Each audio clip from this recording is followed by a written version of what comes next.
गत 30/6/2025 दिन बीएमसी अतिरिक्त कमिशनर उपरे होइथिबा आक्रमण घटना को मु सर्वसाधारण निंदा करि आसीछि।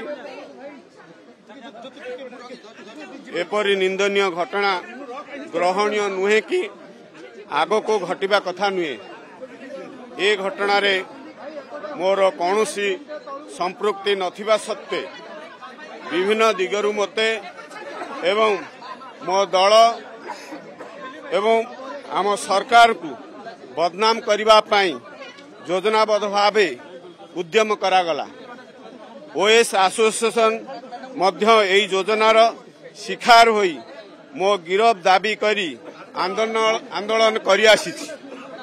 एई आंदोलन फल रे बन्यार दुर्गति रे थिबा लोक मानक सेवा और क्षयक्षतिर आकलन और क्षतिपूरण आवंटन प्रभावित होई पारे तथा बाहुडा यात्रा महाप्रभुंकर सुनावेश मध्य प्रभावित होई पारे।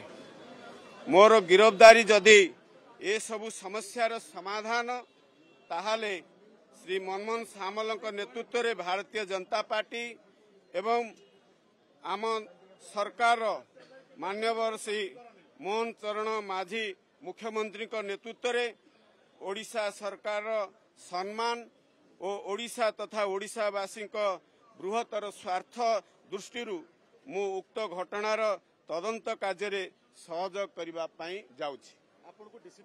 जय जगन्नाथ।